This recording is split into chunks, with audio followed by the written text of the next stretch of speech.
Shalom, selamat pagi. Mari kita buka hati kita. Kita masuk dalam penyembahan Tuhan.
Shalom Bapak Ibu Saudara sekalian yang dikasihi Tuhan.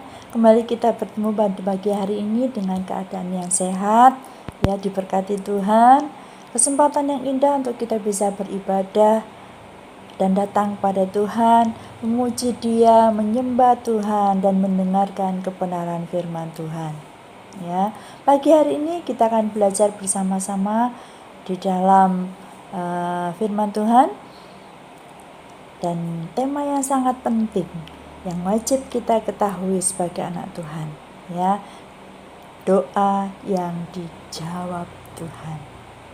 Ya, seringkali kita merasa bahwa Tuhan kok diam aja ya, Tuhan kok gak jawab doaku ya, Tuhan kenapa aku dibiarkan, apakah Tuhan gak mengasihi aku, padahal aku tetap setia menunggu Tuhan.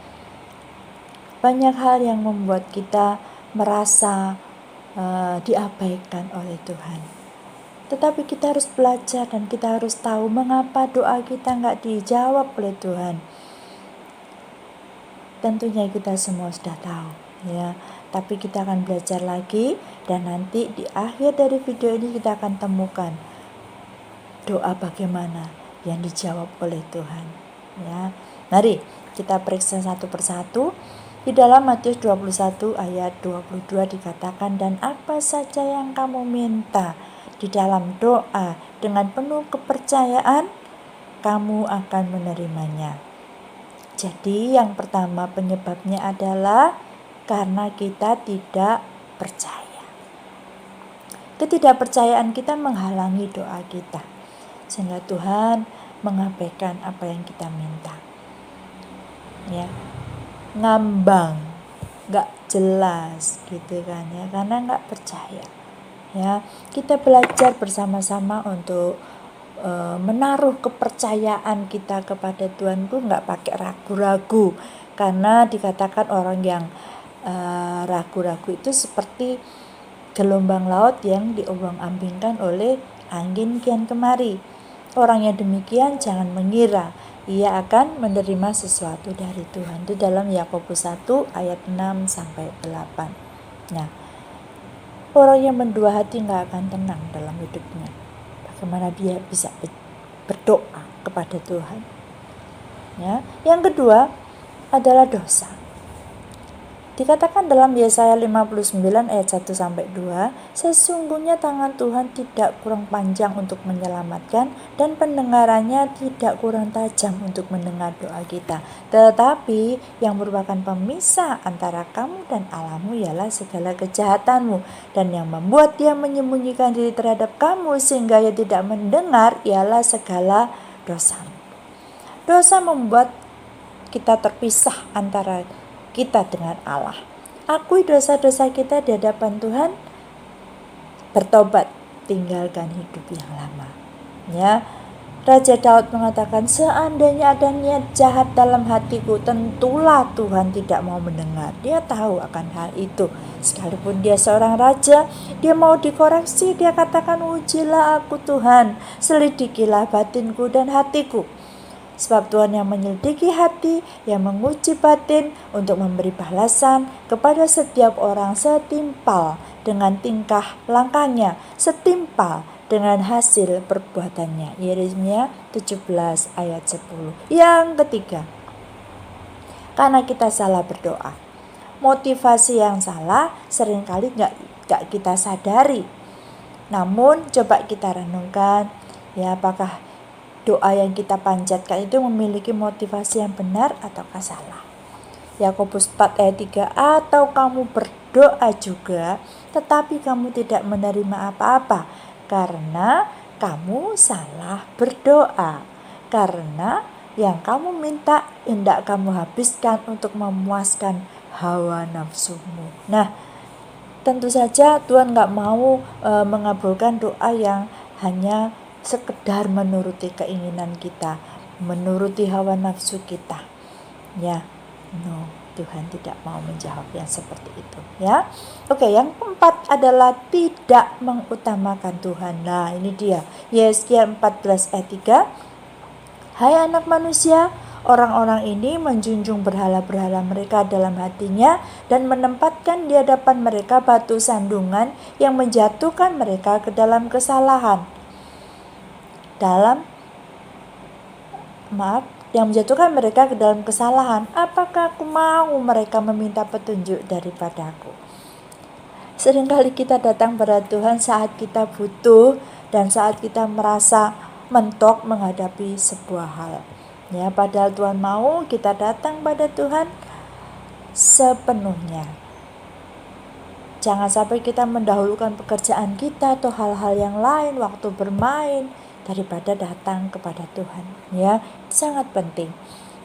Ya, dalam hal ini Tuhan mau mengatakan bahwa seharusnya kita mengutamakan Dia dengan sepenuh hati dan jangan biarkan siapapun menghalangi atau menggantikan posisinya dalam hati kita. Ya. Yang kelima, karena Tuhan punya rencana yang baik dalam hidupmu. Alasan yang terakhir yang perlu kita ketahui, karena Dia punya rencana yang jauh lebih baik daripada yang kita minta. Ya, rancangan Tuhan dengan rancangan kita itu lain.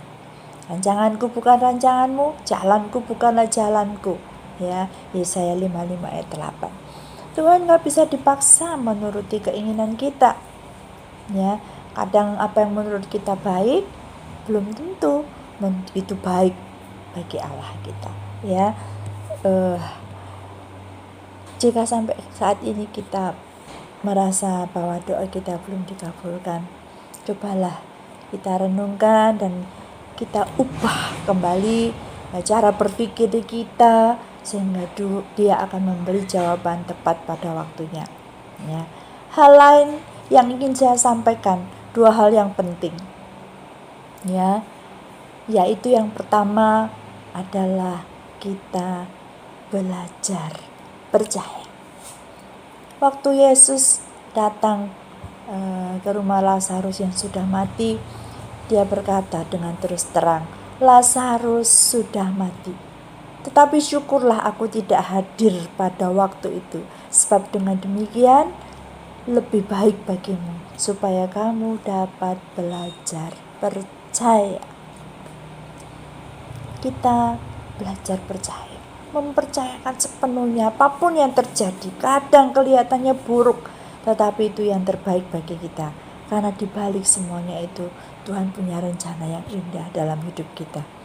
Ya, yang kedua, kita akan belajar bersama-sama. Hal yang penting ini kita baca bersama-sama ya.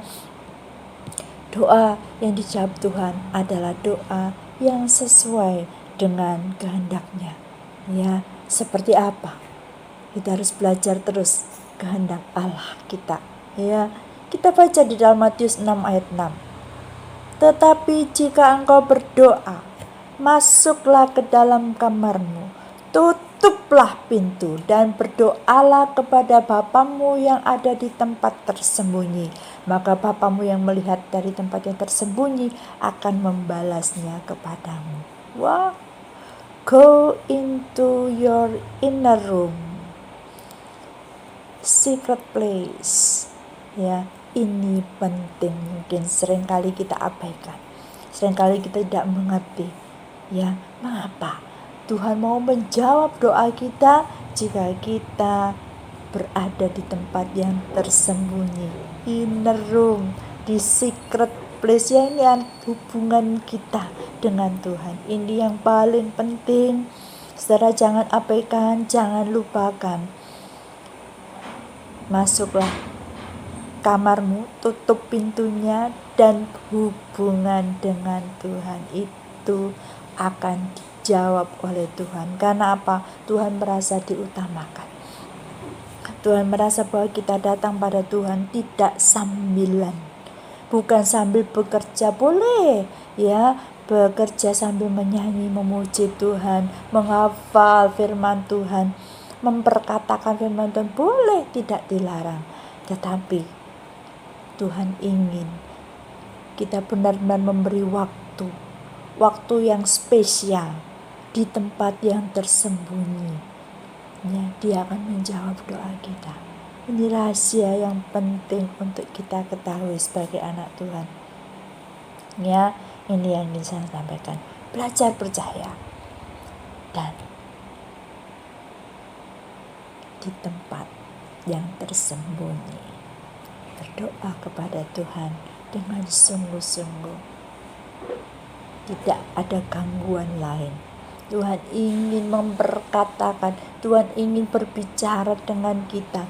Berdoa itu adalah datang pada Tuhan dengan penuh kerinduan, lalu berbicara dari hati ke hati, heart to heart, mengerti isi hatinya Tuhan. Dan Tuhan ingin menyampaikan hal-hal penting kepada kita sebagai anaknya yang Ia percayai. Dapat dipercaya oleh Tuhan. Kita mempercayai Dia dengan sepenuh hati juga. Ya, hubungan yang indah antara kita dengan Allah kita. Tuhan Yesus memberkati. Mari kita berdoa bersama-sama. Bapa dalam surga, terima kasih atas firman-Mu Tuhan. Sekarang kami mengerti bahwa Engkau adalah Allah yang mau menjawab doa kami. Jikalau kami sungguh-sungguh percaya kepadamu dan tidak ada dosa yang menghalangi kami. Oh Tuhan, Engkau ingin kami mengutamakan Engkau. Dan kami Tuhan mau berdoa di tempat yang tersembunyi. Belajar percaya sepenuhnya akan kemahakuasaan-Mu. Mempercayakan hidup kami ke depan bersama dengan Yesus. Kami bisa lakukan perkara yang besar. Engkau Allah yang maha kuasa. Engkau Allah yang memberi yang terbaik untuk kami. Dan kami juga mengerti bahwa jika Tuhan belum menjawab doa kami, Tuhan tidak mengabulkan doa kami karena Tuhan ingin memberi yang lebih baik kepada kami. Terima kasih Bapa, terima kasih. Kami sudah mendengar kebenaran firman Tuhan. Kami mau menjadi pelaku firman-Mu Tuhan. Kami semakin mengenal Engkau. Dan kami akan memberi diri yang terbaik kepada Tuhan. Bukan sambilan, tetapi kami memberi diri khusus mengutamakan Engkau. Terima kasih Bapa dalam surga. Berkati setiap kami yang sudah mendengar kebenaran firman Tuhan, yang sudah beribadah pada pagi hari ini. Dengan berkat yang dari surga, berkat damai sejahtera dan sukacita oleh Roh Kudus dicurahkan bagi kami semua. Dalam nama Tuhan Yesus kami berdoa dan mengucap syukur. Haleluya. Amin.